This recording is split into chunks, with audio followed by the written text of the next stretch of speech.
Hello from the Authors Guild Foundation, and welcome to another Business Bootcamp for Writers. This is a series in which we look at various facets of the path to publication and navigating a career as an author. We're very happy to have a wonderful group of panelists for today's talk, Nonfiction Proposals, What Agents and Editors Want. Thank you to Literary Agents of Change for collaborating with us on this event. LAOC is a nonprofit that supports diversity and inclusivity in the agenting profession. And thank you to the Authors Guild Foundation's donors and the National Endowment for the Arts, whose support allows us to produce a robust lineup of educational programming that is free and open to all interested writers. The foundation is the charitable arm of the Authors Guild, which is a membership association that provides services like contract reviews and legal advice. And we advocate for authors on issues like free speech, AI, and copyright. And finally, thank you to our audience for submitting questions ahead of time. That really helps us shape the talk around what you need. And you can add more questions in the Q&A box, which we'll address as time allows toward the end of the hour. Let's see here. Warm welcome now for our panelists, Jane Chun of Transatlantic Agency. She joined them in 2023 after 4 years at Janklow Nesbit. Robin Coleman edits the Public Health and Health Policy list at Johns Hopkins University Press. Ismita Hussain is a literary agent at Great Dog Literary. And our moderator today is Ariel Curry, senior editor of nonfiction at Sourcebooks, also one half of Hungry Authors, a book and a podcast, which is very much about writing and publishing nonfiction. So that's something else to check out. Ariel, I'll let you take it from here. I'll be watching the Q&A box, and I'll see you guys in a bit after you've had your conversation. Thank you. Thanks so much, Johnny. Welcome, everyone. I am delighted to be here today to talk with you all about my absolute favorite subject in publishing, nonfiction book proposals. I know this is the thing that probably keeps most of you up at night. If you want to traditionally publish, then this is the thing that I get the most questions about. This is what probably motivates most of you for getting involved in the Authors Guild and figuring out this important step of your publishing journey. So welcome. Maybe we can put some fears to rest, and most of all, just help all of you watching to prepare to pitch your idea. So let's start with something easy, everyone. I want to know from each of you, what is your favorite book that you've read recently? We'll just super easy here. Sure, Robin, why I don't can you go jump in first? here. Yeah, thanks. So I'm actually right now reading David Mitchell's The Thousand Autumns of Jacob de Zoet. I don't know if I'm pronouncing that name correctly, but it's wonderful. I really love the way David Mitchell writes. I also just reread On Tyranny by Tim Snyder, which I think is a phenomenal example of a nonfiction book written by a scholar who is comfortable in his mastery of his subject. It's a little different from the kind of book I publish, but I absolutely loved it. Great, thanks. Jane, will you go next? Yeah, I'm glad I prepared for this because every time I get this question, I'm like, I've never read a book ever in my entire life. What's a book? I think the book that blew me away the most recently is a book that has been on my list for probably way too long, Human Acts by Han Kang, which is about the student uprisings in Gwangju in South Korea during the 1980s against the authoritarian regime. It was just so beautifully written, and it's probably my favorite book by her. And it's also just a very personal story because that's the time period when my parents immigrated to the US. And as I get older, I think I get a little bit more emotional thinking about that time period and what they were going through when they decided to move over here. And then a book I have on a list that's nonfiction because that one, despite being rooted in history, is historical fiction. I have on my shelf Everything is Tuberculosis by John Green that I'm very excited to dive into, but I haven't gotten the chance to look at it yet. Soon enough. Ismita? So I'm going to take it way back. I have been chipping away slowly but surely at In Search of Lost Time by Marcel Proust, which is, I believe, still the longest book ever written. It's a wonderful challenge. It's a little longer than the kinds of books that I represent. But it's, even in its English translation, it's absolutely beautiful and just has a lot to say about the human condition and how we mature and think about things and get nostalgic as we get older. And it's just beautiful. So I recommend it to anyone who has a few spare months to read it. Awesome. Thank you all. I love asking that question. One, so that selfishly I can build my reading list. And number two, for all of us listening, we can maybe get a sense for the comps that we can look at and things that resonate with you and learn from, what's interesting you right now. So thank you for sharing. All right. Robin, you are at Johns Hopkins. I'm going to ask you to go first. So Johns Hopkins, you're at an academic press. Can you share a little bit about what that means? What kinds of books does an academic press publish, and who is kind of your ideal writer? Yeah, this is a great question, and it's one that I think a lot of people make assumptions about that that can lead them to miss opportunities.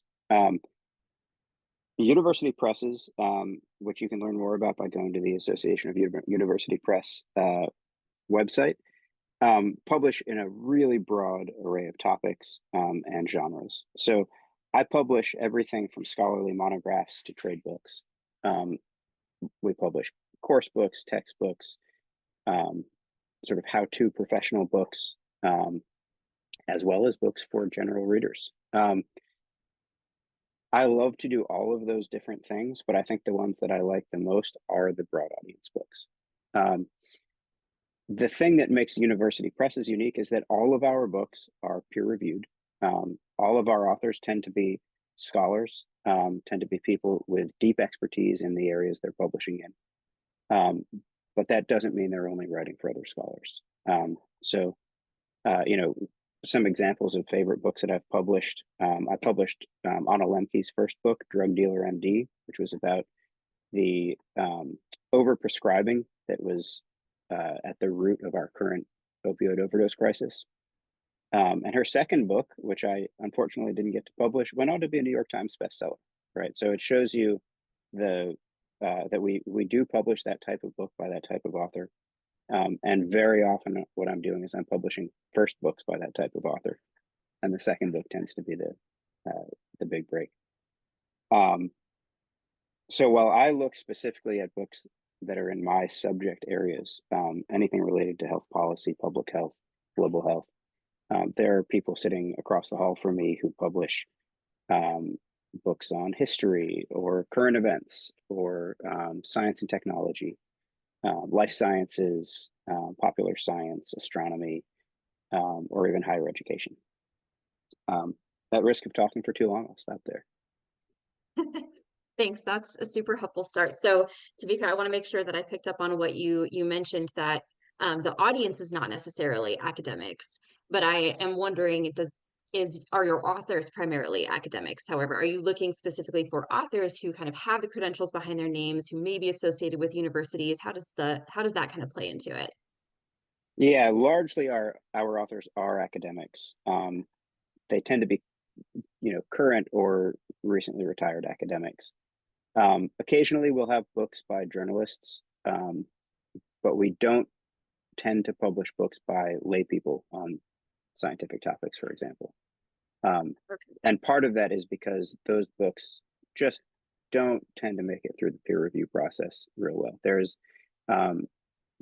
a reason that the imprimatur of a press like Johns Hopkins means a lot, and it's because if a book comes out from our press, whether or not you agree with it, you know that the scholarship behind it is sound.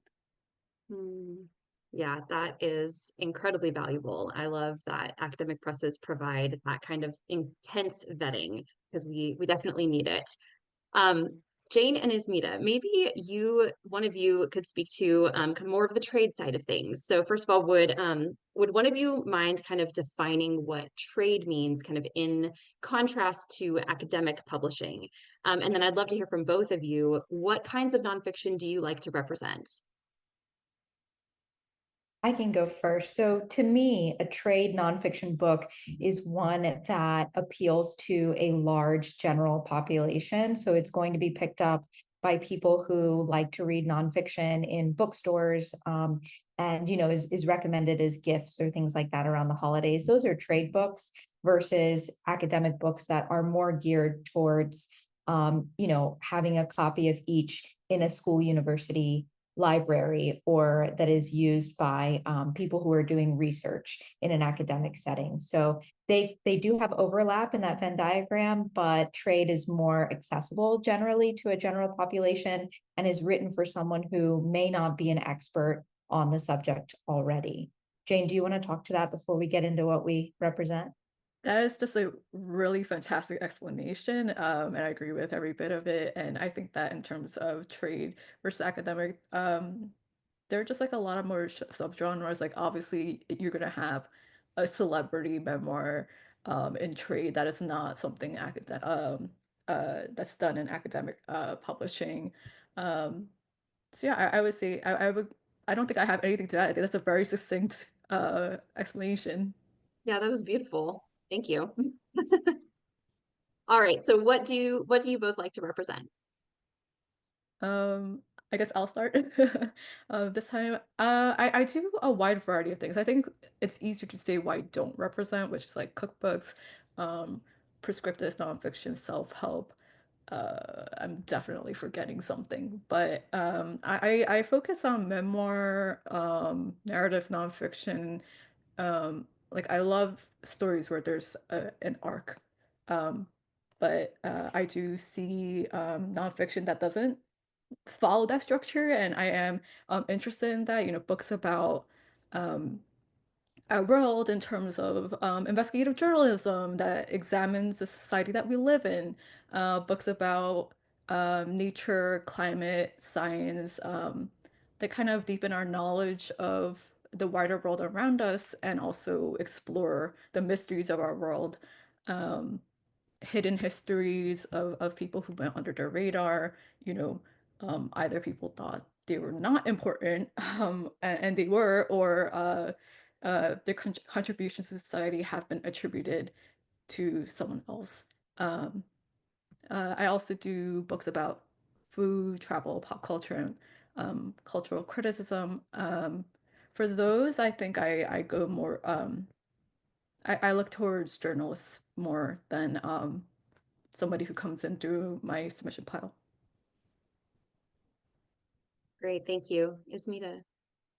My nonfiction client list is pretty eclectic. This probably isn't helpful, but it's really just when I'm looking at the material, something that feels fresh and new and needed as well. Needed not in like a cultural sense necessarily, but maybe it's just something that, feels like, even if it's bubblegum, that someone would really love this, right? And there isn't something just like it in the market already. So to give you a sense, my nonfiction list really ranges from representing a three-legged dog celebrity to a Peabody winning journalist. Like it really just has a wide range, but I'm really looking for really beautiful, highly designed coffee table books and gift books. And then on the other side of things, narrative nonfiction is really my niche in the nonfiction space. I'm looking for books on topics that are very topical and maybe haven't been discussed as much yet, written by someone where it feels like there's really no better person to write that book. So someone who's really an expert, and that doesn't necessarily mean that you have to be an academic or a journalist, but just something that speaks to a general population, but is going to leave you with having learned a lot about one specific topic. Does that make sense? Yeah, definitely. Thank you. I think it's interesting that neither of you have really talked a lot about platform yet. We're going to get to that in a couple moments here, but I'd love to hear from all of you now. Kind of where are you finding authors nowadays? Are you primarily looking at submissions that you're receiving and kind of, gathering from the proverbial slush pile, or are you going out there somehow and kind of actively searching and seeking out new authors? And what does that process look like? Robin, I'll toss it back to you. Will you go first? Yeah, absolutely. There are there are a couple of ways that I find authors these days. One of them is they find me. You know, something will come in unsolicited, unlooked for. Lots of things come in that way, as you can imagine. And occasionally one of those things will really catch my eye. The other is through an agent or through a colleague who will make a recommendation for me. So one of the things that I think a lot of people are surprised to find is that publishing is a very collegial field. Editors at other presses routinely send me authors who have a good proposal that isn't a fit for them, but that they think might be a fit for me. And I reciprocate, and I'll send them somebody if I, you know, if University of Chicago Press is a better fit for a book, you know, I'll send it to one of the editors there who I know, or what have you.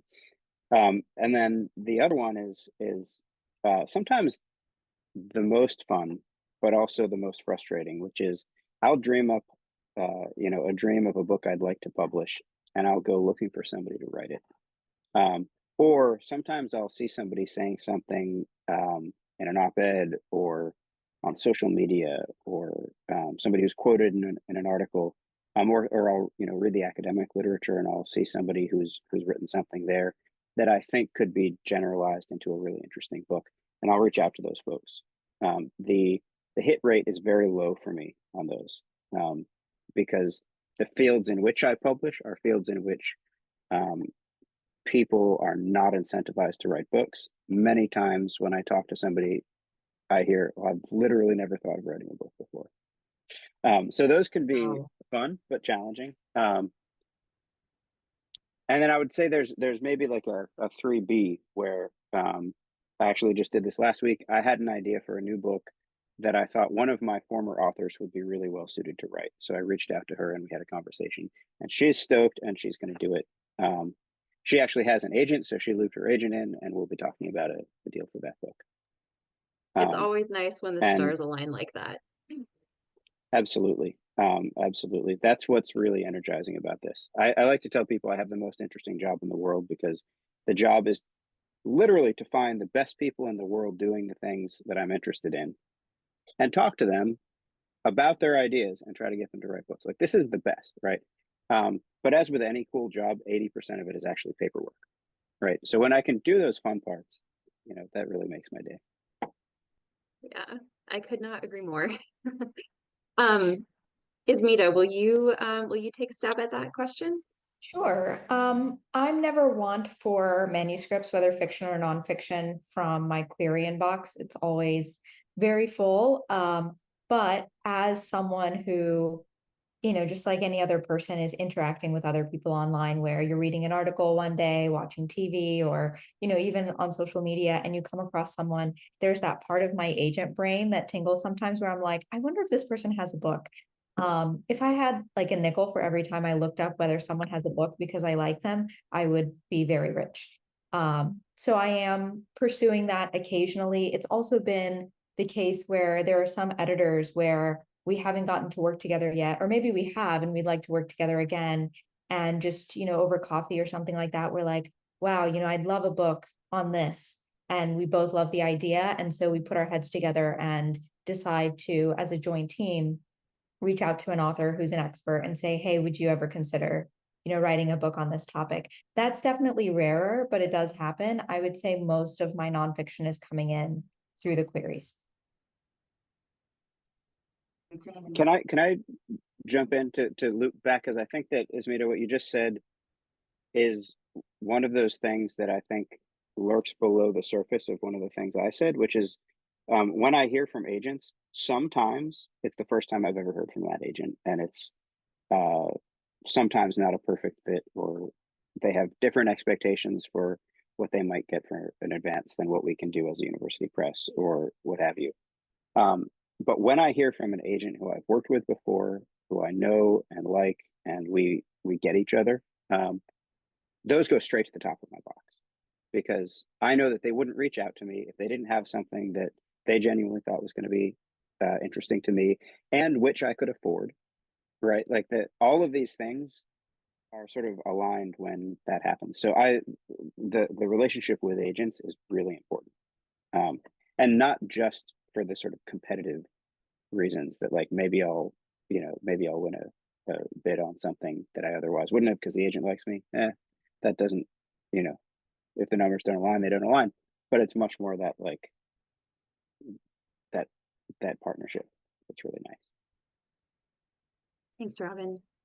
Jane, where are you finding authors these days? Yeah, I would say, it's a good split between my query inbox, which I am trying to catch up on. So right now that was my focus, but I would like to try to balance it out and look more actively for people. And, like Robin, like Esmita, like I try to look online. I try to look at interesting places. First of all, I think a lot of people would be surprised that there are kind of people with major platforms that you assume are agented but are not. So I just shoot my shot because the worst they can say is, no, I'm already agented, and I'll just be like, well, great. Of course you are, and I'm a fan, so I'm looking forward to whatever book you're going to come out with next. And then, then I also try to look for I try to think outside the box as well. I look at everything from like major publications to social media. I try to brainstorm ideas that are kind of um, there's something that I'm really interested in and I'm dwelling on for a while. So I know, okay, I really do want to see a book about this because it's not some random fanciful idea that I care about for like a week. Um, and I think actively looking for people, which is a big part of the agent's job, is particularly important in nonfiction because you want to be aware of what the conversation is like for a particular topic. Timing is so important in nonfiction. Um, you don't really want to get in on something when like 20 books about it exist unless you have a unique angle. Um, or if you're too ahead of the curve, that can be a big hurdle to overcome.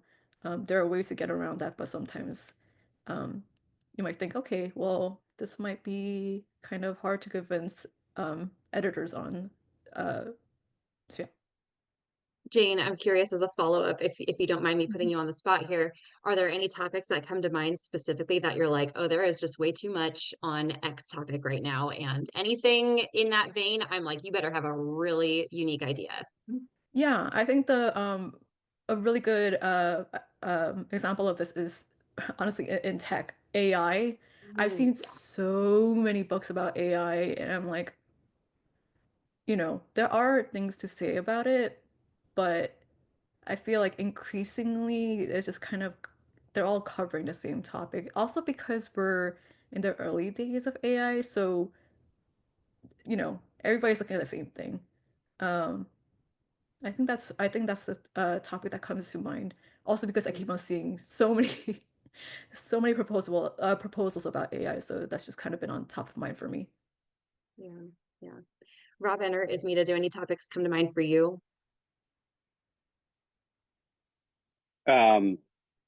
Well, right now, because of the stuff that I publish, there are a million topics that come to mind. Most of them would be sort of defenses of science, right? There are things we know that are being really grossly undermined by a lot of people in positions of power, in ways that are going to be detrimental for a long time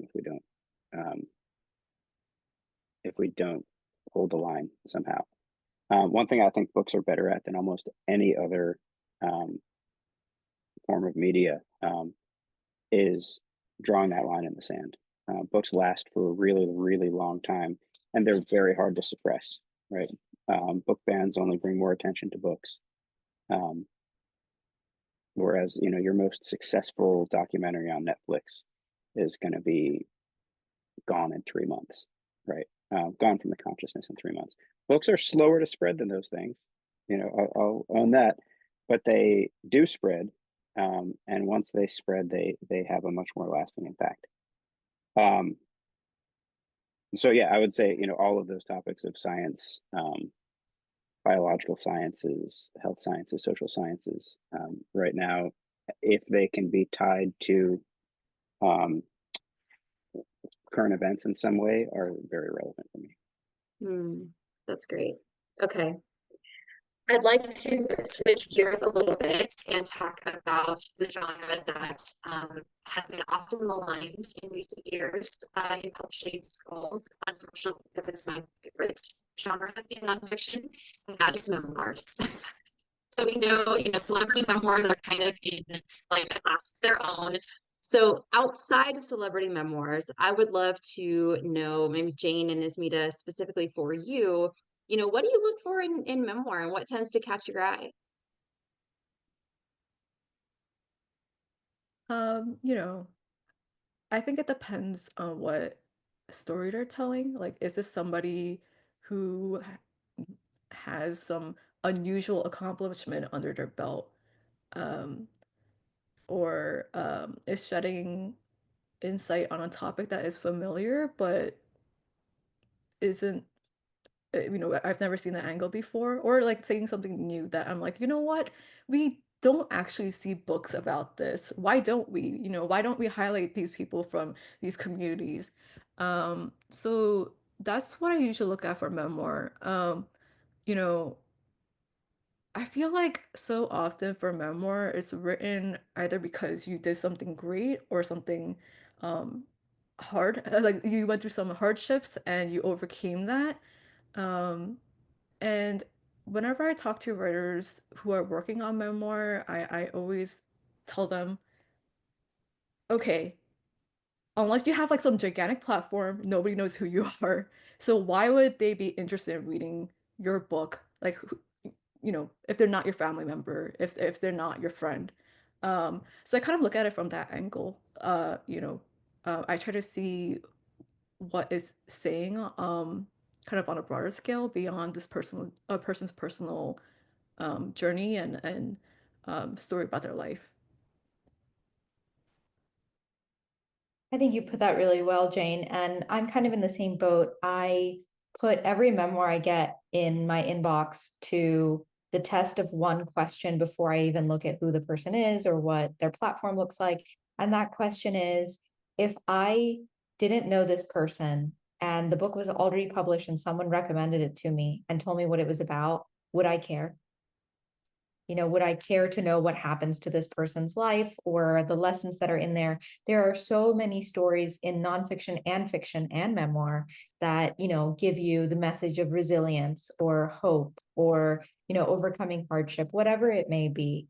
So whenever I look at a query in my inbox that's for a memoir, I ask myself, am I going to immediately be like, what happens to this person's life? I got a recent pitch at a writers conference a couple of weeks ago, and it was about a woman who grew up in Kensington, Pennsylvania, which is a very rough neighborhood. And it was essentially a kind of a different but comp to Push by Sapphire. And immediately I was like, this person may not have a platform. No one may know her story, but it's immediately one where I'm like, I want to know what happens. So you really have to just up the stakes for the reader too in memoir. Yeah, I think that makes a lot of sense. And as an editor myself, I find that the writing is such a key part of what sells memoir too. And like I have to be absolutely hooked from page one.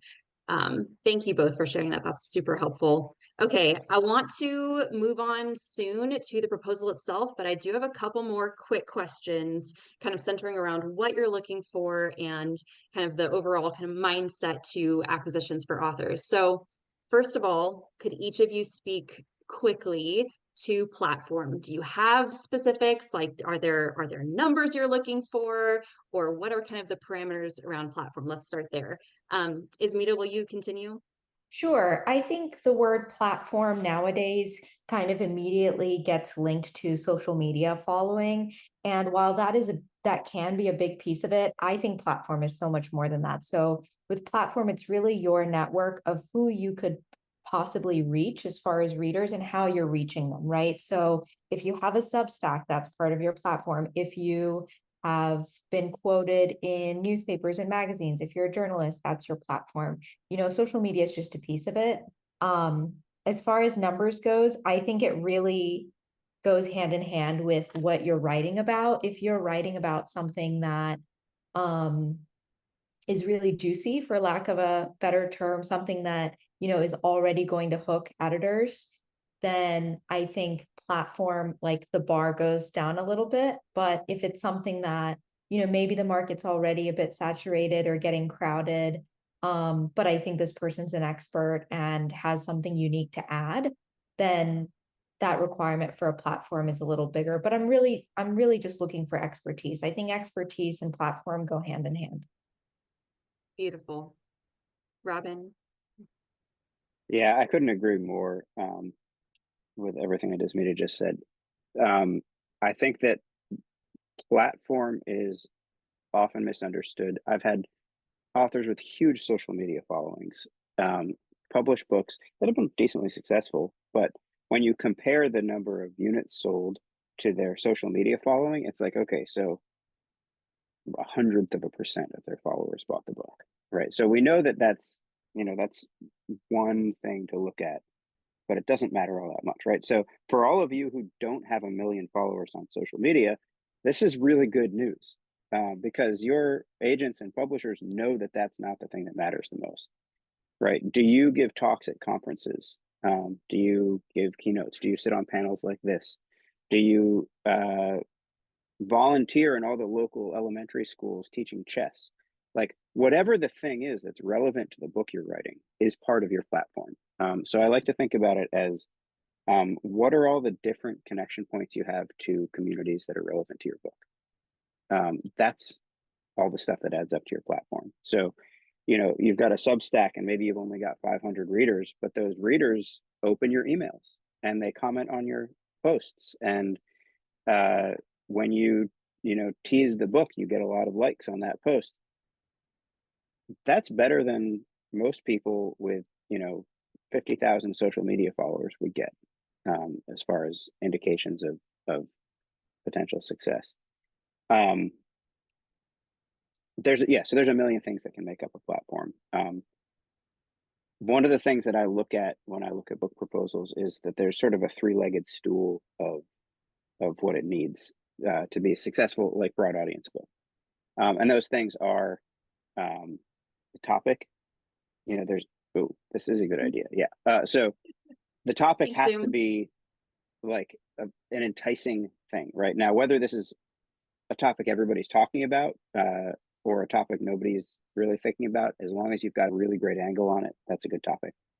The other thing is the writing. You know, a great idea and terrible writing. I will agonize over that and think, can I help this writer do better? Great writing and a terrible idea, I might, you know, write back to that person and say, like, hey, maybe think about your plan a little bit more and then come back to me. But really great writing and an okay idea, you know, that starts to balance out pretty well. If you've got great writing, great idea, you're looking really good. The third leg of that stool is you're a celebrity, right? If you're an actual honest to God celebrity, I'm going to give your book more time, more benefit of the doubt than I might for somebody else. Now, people who are celebrities in my world are, you know, former CDC directors, right? That's a person who I'm going to have a conversation with. If I don't think that their pitch is very good, they're still worth a conversation, because if they can do better, then that's a book with good prospects. Most of us are not celebrities and never will be. So it puts a lot more pressure on making sure that you've got a really resonant idea and just sparkling writing. You know, like you said, if you read page 1 and you absolutely have to read page 2, that's what you look for. That's the reason we're all here, right? None of us get into publishing because we're like, ooh, comps, you know. Right. Yeah, definitely. I know everyone was taking notes, but just to recap, that was topic and a really good angle on that topic, the writing itself, and then your celebrity. I'll broaden that to say your platform in general. What do Exactly. you bring to the table as an author? Got it. Okay, great. Jane, what would you Yeah. add to that? I would say that it depends on the type of book that you're writing. I think, for instance, for memoir, you have a lot more leeway because with nonfiction, when it comes to platform, what you're trying to, and also just your proposal in general, what you're trying to prove is that you're an expert in the topic that you're talking about. For memoir, it's obvious. You live in your own life. You're the expert of your own life. You don't really have to prove that to me. But for instance, if you're doing a cookbook, like who are you? Are you a chef at a celebrated restaurant? Are you somebody who made it big on TikTok? Those are considerations to have. Esmina is right that social media is only one part of it. Also, especially now with the way that social media is going, how everybody's just sort of splintered across different platforms, and all these platforms also seem to simultaneously be tanking, and for lack of a better word. And there are other, Robin and Ismina have both touched upon this. There are other ways to show that you have a platform. Like, I think the most important thing is to show that you are entrenched in this community. Like, you are considered an expert by the peers in this community. People really feel like your words have weight. They listen to you for whatever reason. And also your connection points. So yeah, like I think if I could take a step back, I think the reason why we get this question a lot from writers is um, because they're like, I don't have Twitter, I don't have Blue Sky, I don't have Instagram. What do I do? Does this affect my chances? Should I build something right now? Should I start a Substack? And I would say it's really, really hard to start something unless it comes naturally to you. Um, if you're not somebody who likes being in front of the camera, being on TikTok is not the right fit. Uh, you know, uh, I feel like, don't worry about it too much. Think about other ways that you can prove that you, again, are an expert in the topic that you're talking about. Like, are you somebody who does TED Talks, for instance, and you get hired for a lot of speaking events, things like that. Yeah, that's great. And Robin, you said it so well earlier with just this is good news. I hope everyone listening is like, oh, thank God, that's great. There are so many, bigger, expansive ways to think about platforming. And this, what I'm hearing from all of you is so different from, I think, what the industry was saying maybe 5 or, 10 years ago, where it was all about numbers and social media was such a big determinant in the industry. And I'm so glad that we are no longer in that era and people are looking at platform in this much more holistic way. So that's great. Thank you. All right, let's switch gears to talking about the proposal document itself. And these questions are for all of you. So when you're reviewing a proposal, where do your eyes go first? What are some of kind of the most pressing questions on your mind? You've probably alluded to them, but I'm really curious, like, where do you scroll in the document first? If you're like, I go straight to the comps, or I go straight to your author bio, or I go straight to the overview. Where do you go? Maybe Ismita, will you start? Sure. I go straight to the overview. For me as a reader first, I want to know what you have to offer. And then obviously I go directly after that to the author bio to see, do you know what you're talking about? And are you the right person to write this nonfiction book? But to me, if you can't succinctly package what it is that you're offering readers in that overview, then you're probably not ready to be querying quite yet. So when you say succinctly, how succinct are we talking? For me, an overview for a nonfiction book is probably like a page, 300 words, 400 words. But it can also be as succinct as a paragraph if you have something that you can make really punchy. Great, thank you. Robin? Yeah. So I approach proposal the same way I approach a book, which is I start with whatever the first word on the document is. And I think that one of the things I'm evaluating when I look at a proposal is, does the author have any idea what order they should put things in? if it takes you until page 10 to put something interesting in your proposal, I'm not going to get there, and nobody's ever going to get there in your book either. So one of the things I tell my authors is that every part of their book has a job to do, right? The eventual cover design has the job of making people look at the book. The title has the job of making people read the subtitle, which has the job of making people read the description, which has the job of making people open the book and read the table of contents, which has the job of telling people what's in the book with some sort of promise so that they'll read page 1.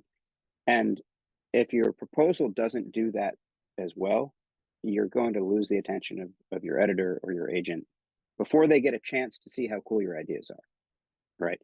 So what I go to first is whatever you give me first, and I am judging you based on what you've decided to give me first.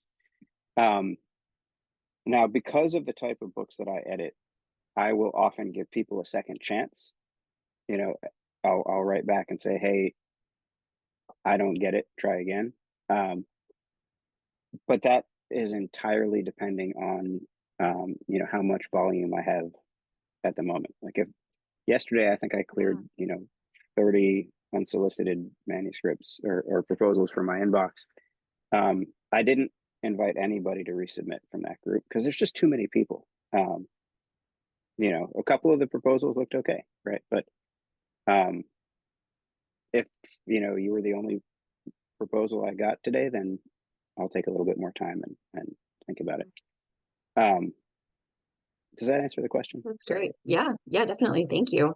Yeah, awesome. Okay, Jane, where do your eyes tend to go first? Yeah, I think overview and author bio is important to me, but I actually read the way that Robin does. I think it's because, Okay. before the proposal, there's the query letter. So I already get a sense of what you're trying to pitch to me, and I know who you are as an author. Like at the query letter stage, if let's say you're saying like, I'm talking about climate change, and then I read your author bio, and you're like, I'm a concerned citizen of this world, and there's nothing in there. I'm like, I don't know who you are, so I'm probably not going to even look at your proposal, because you don't have the credentials. Because if you did, you would have mentioned them.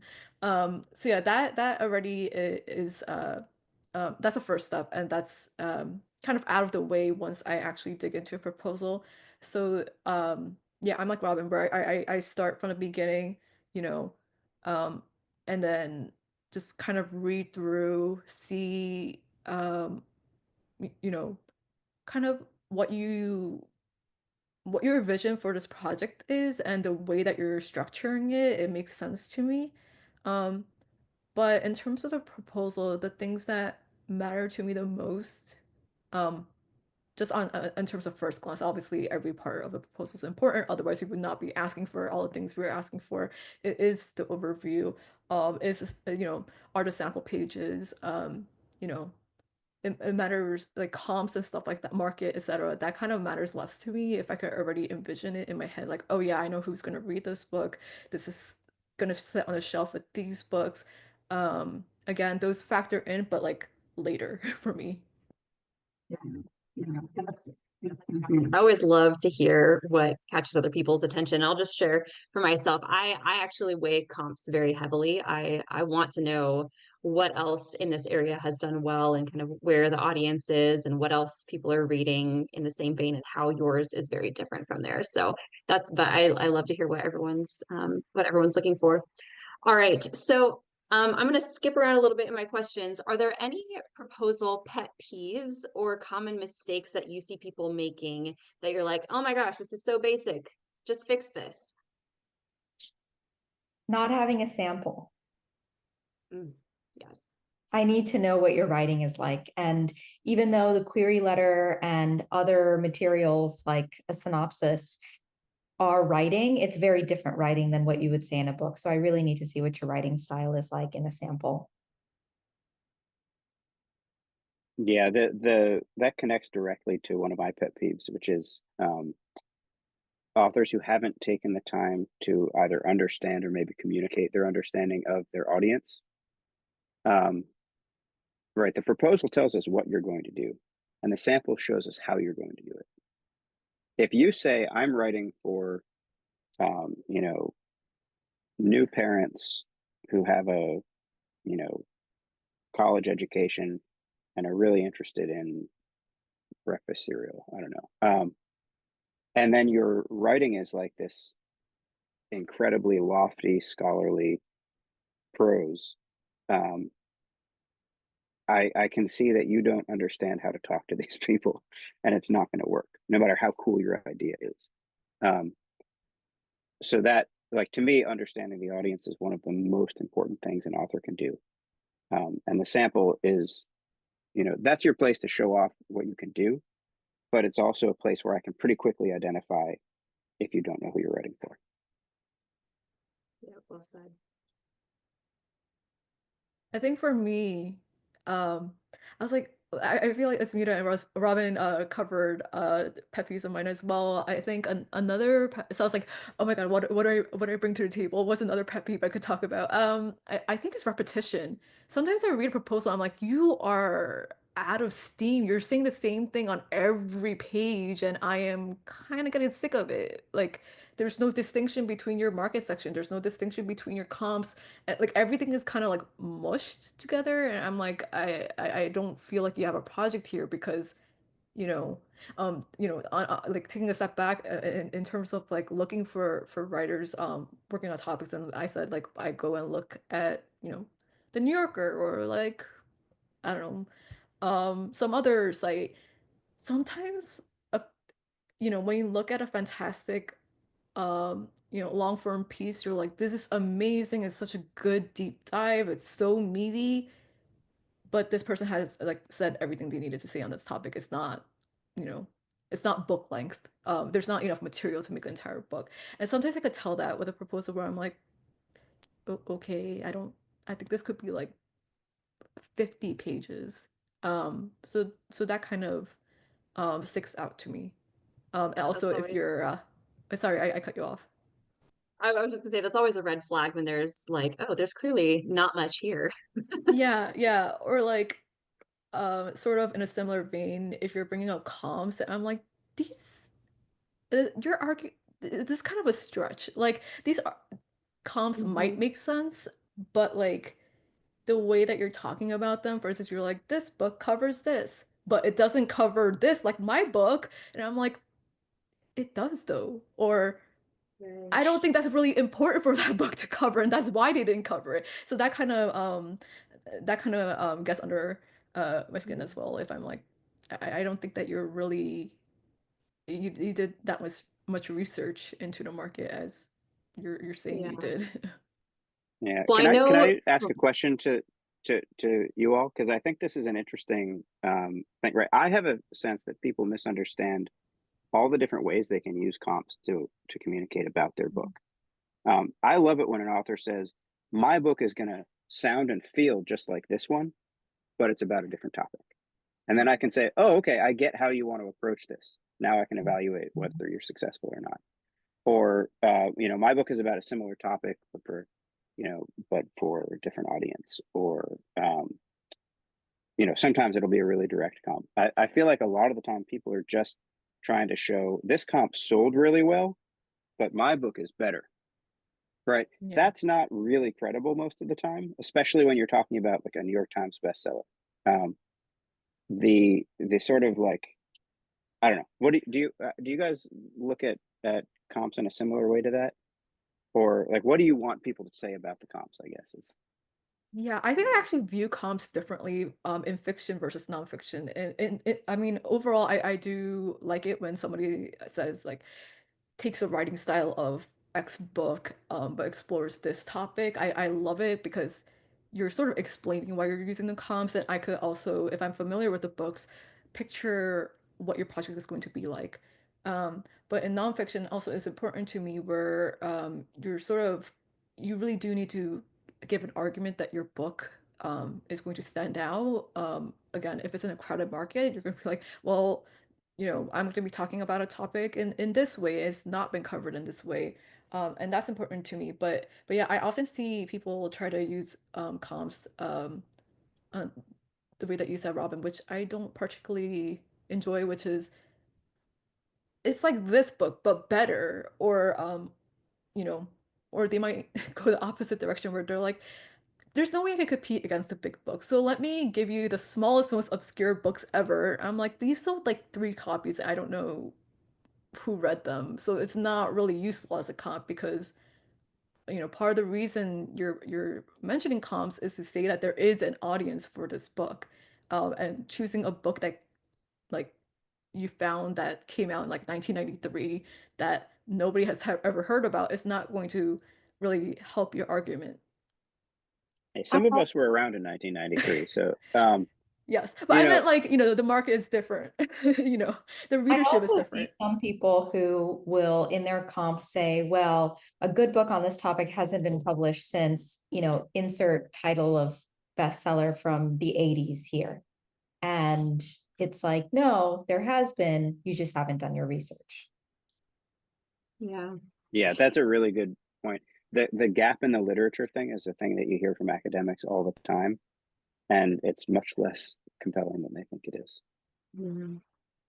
Well, I know we all have a lot to say because this is the thing that we love most. Like I said, it's my favorite topic. I know it's something we all just care a lot about. We're so invested in it because we literally spend all day looking at these things. So, but there are a lot of questions that I know folks in the audience have. So, Johnny, would you mind coming back and sharing some of the, if there are any like common questions that are kind of rising to the top, that would be super helpful. Yeah, thank you. This has been lovely. Thank you all so much. I will say we have a very large audience today, so we've got a lot of questions, and that's okay. I can save those, go through them, and we can do additional programming in the months ahead. And I will share in a follow-up email. Jane Friedman did a video last fall, why nonfiction book proposals often fail, and she walks through pitches and everything. And that's a great step-by-step kind of place that I think a lot of you will appreciate. That's just freely available. But a couple quick questions. Do any of you have anything particular to say about essay collections or biography? Essay collections Uh, are hard. yeah. Um, Or is it just a different beast? Like I know one specific question was, are the comps, can comps for a memoir be a biography and vice versa? Um, That's a I tough guess it, question to answer without seeing what the memoir is about and what the biography is about. mhm. Well, like I'll Yeah. say like one of our best-selling books at Hopkins is a biography of Abe Lincoln. Now, if Abe Lincoln pitched a memoir, we would publish it. But if like I'm gonna pitch my own memoir and use that as a comp because I see myself as an Abe Lincoln-like figure, I don't really understand how that would work. yeah, Mhm. I agree. And in terms of your first question, that you brought up, Johnny, for essay collections, and biographies, biography, it depends. It's like, are you an expert on this person? Not just some like a fanatic who is like obsessed about this one topic, but like, do you, again, are you an expert in this? Like, are you acknowledged by your peers in your community for this, for your knowledge on this topic? In terms of essay collections, they're hard. I feel like, uh,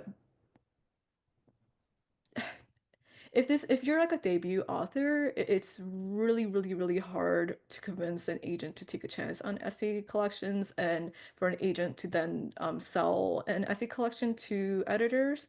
I feel like it's easier, but still hard if you are an established writer. That could mean like you already actually have books out and people listen to you. You have a fan base and you're like, I'm going to make an essay collection. Or if, let's say, you're a writer for Vulture and you're a pop culture columnist and you decided, well, I wrote about this topic and I have like a few pieces that I think could fit into a book and I'll also add in some new material. That works as well. Otherwise, it's just really, really difficult to query somebody with an essay collection, I think. I can pick up on that too and say a little bit more. I see in the chat that people are asking why it's hard or how it's hard. I think when us as agents say something is hard, it's because it's hard to sell and convince an editor or publisher to take it on. And the reason why is because I think publishers have this notion that essay collections and short story collections, both of which I represent and have gotten published, sales on that category are not stellar all the time. It's very hit or miss. It's very dependent on who the author is and whether they've had books that have been successful before.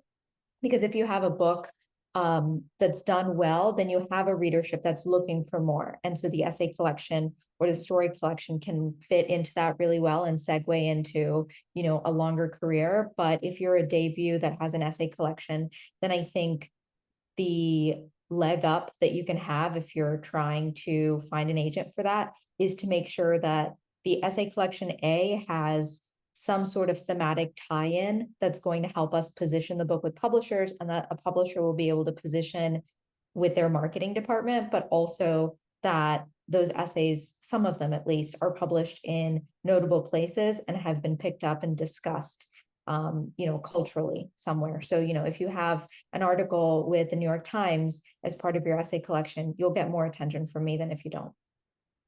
Yeah, I just want to underscore that, because you think about the three-legged stool I described. If you publish an essay collection on a disparate variety of topics, then you've taken one of those legs away, right? So people coming to an essay collection are coming because of who you are. Whereas, think about all the books you see in the airport bookstore, all those like nonfiction books in the airport bookstore, those are all about one idea, right? It's not even like this book, I'm going to open it up and I'm going to learn about 10 new ideas. You read that whole book and you've learned about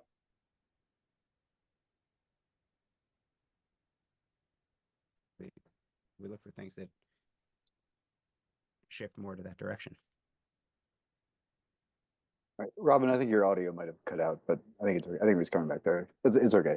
One question: if somebody, we're down to the wire here, but if somebody's querying agents and looking to submit to a publisher who takes unsolicited queries, is the proposal a different thing? Is the content and format the same, or are they having to create two different things to send out? I think So- it depends on what the publisher has as their submission guidelines. And on that note, follow the guidelines. Someone asked if you can get a little creative, think outside the box, or is that just too big a risk, too easy to get tossed aside? It's a risk, but follow the guidelines. And then if you want to add around it, do so, but don't give up the core of what someone's asking for to be cute. Yeah, so I think I read that question, and the question was, could you start with sample material? And I would say that, all of us said we start with either the overview or whatever's on page 1. I read a very successful proposal, which I ended up bidding for and winning and publishing, that started with an overview that actually was basically a short essay about the topic. And it was really well written. And as I was reading it, I could immediately see how it was going to turn into a good book. So, it was a little bit longer than a typical overview, but I read the whole thing. So I want to say usually follow the rules, but, within the rules, you can be creative. Yeah, I think in terms of the actual content, like the elements, like they all have to be there. You can't just go, I'm not going to include a sample, or like, I'm not going to say that I'm not going to include my author bio. That you don't need to know that. Like you do need to have that information, but how you present it, that could, you could get creative with that. I would say if you're not used to thinking outside of the box, don't force yourself. It's totally fine to give like, a very basic proposal, like that's very straightforward. I see this in the query letter side of things too. There are people who are like, I want to get somebody's attention, so I'm gonna be really funny, and I'm like, but it doesn't seem like you have a sense of humor, so this is not landing with me. Don't do that. Just do what feels natural to you. That makes sense. Well, with that, we will have to put a pin in it for today.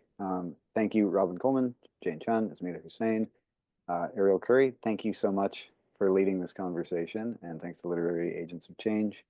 If you want to query Jane or Asmita, make sure to check their manuscript wish lists, of course. Keep it on topic, and maybe they have a colleague who's a better fit.